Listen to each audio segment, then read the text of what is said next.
Hi, I'm Dave Carter with www.dcathlete.com. Here to just give you a little information. What we're going to talk about is the comparison between functional training and bodybuilding, the two most common ways to work out. Well, bodybuilding is really the most common. That's what you see in the magazines where they have that kind of split where you got your chest day, you got your back day, you got your leg day, you got your arm day, you got your forearm day, your calf day, and whatever else mixed together.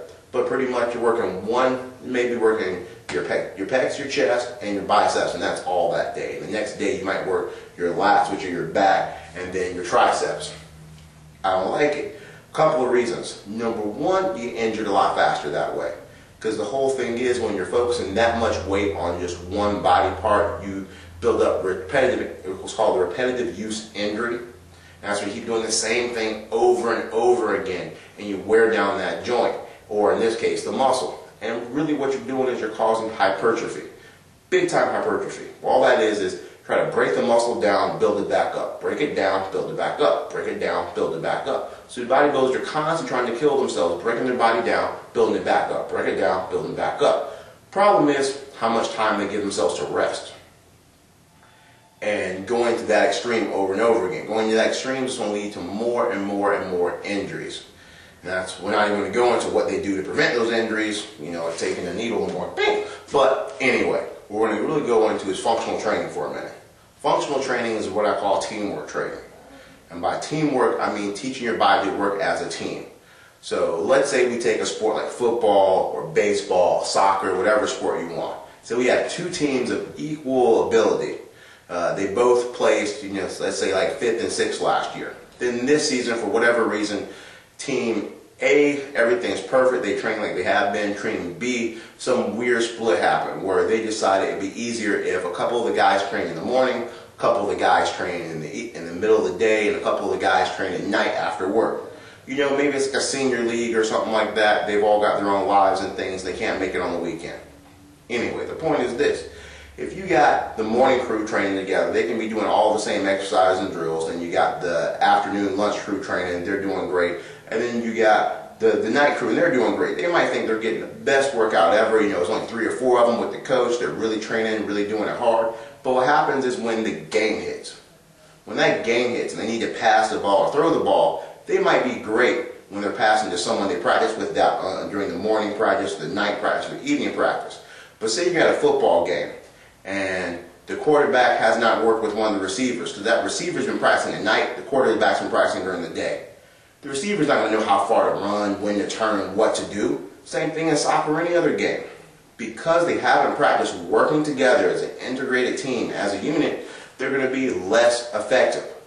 So whenever I train, I try to incorporate everything. I try to do a little chest, a little back, a little abs, but especially the core stuff, in between your chest, between your neck and your knees. Getting all these integrated.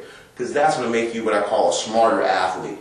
Not just smart as in book smart, as in you can do 2 + 2 = 4 instead of 22, but smart as in your body can move quicker, can move smarter. You can pick up new skills a lot faster. I've had my clients learn how to surf faster. I've never surfed, but I taught them how to use their body. To give you an idea, doing a push-up, that's a great full body exercise because you're working your triceps, your biceps a little bit, you're working your chest, you're still working your abs and your lower back. But you go for a lot of bodybuilders, they'd rather just get on like a Smith machine or something, bump out the chest, then do some flies, bump out the chest, and everything else. But because they're not doing the push-up, which is a great full body exercise in case you weren't wondering, they're really limiting themselves. And then plus you're like, but they're so big and they're strong, and are they really that strong? Because the thing is, like I said, they keep tearing the muscle down and just trying to build up on top of it. So really, the foundation is not that good. Imagine if your house, if someone came and destroyed the foundation, and then okay, we'll build another one on top of the old rocks. Then the week later, we'll destroy that foundation, build another one on top of that. It's all about to fall apart. If you ever watch the World's Strongest Man contest, you'll see the same thing.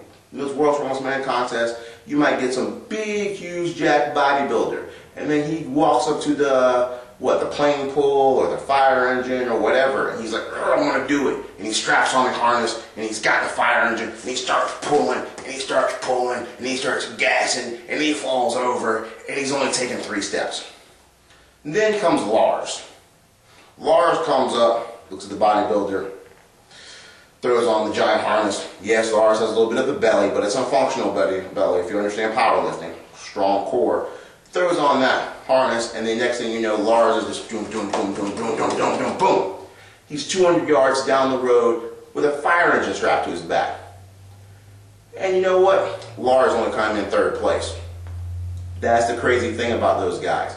The world's strongest men, those are all functional athletes. True, they're not the fastest runners, but they can move incredible amounts of weight, and they're incredibly powerful, incredibly strong. If you're looking for that kind of strength, but on a slighter scale, what we do is we just train to have a strong stomach instead of a big, round, bulbous stomach. But we do the same kind of activities. You can pull a car, be a small car, or a wheelbarrow, or you can do what I do with a lot of my clients. I just have them practice pulling me. I go ahead, I put resistance bands around their waist, have them just try pulling, but get that same kind of effect. Because by pulling, you're going to be working your hip flexors, you're going to be working your hamstrings, your quads, you're going to be working your chest and your obliques, especially your lower back. Everything's going to be engaged. You got to support that weight. Okay. I've gone kind of off here, off there, I'm a little ADD sometimes. But the number one thing I want to get over is train your body smart. Go with functional training. Try to combine 2 or 3 movements into one. Instead of sitting there going like this for 10 minutes, I would prefer to go like this. Because now I'm training my body to not just do both at the same time, but to do something independent at the same time, which could mimic an activity like maybe running or even swimming, because only one side is going at a time. But it's very rare you're always going to be, or you even see them sometimes, very rare it's going to help you. What's going to help you is being able to move quickly, jump, run, but doing real life things, not things that only happen on machines or only happen in the gym.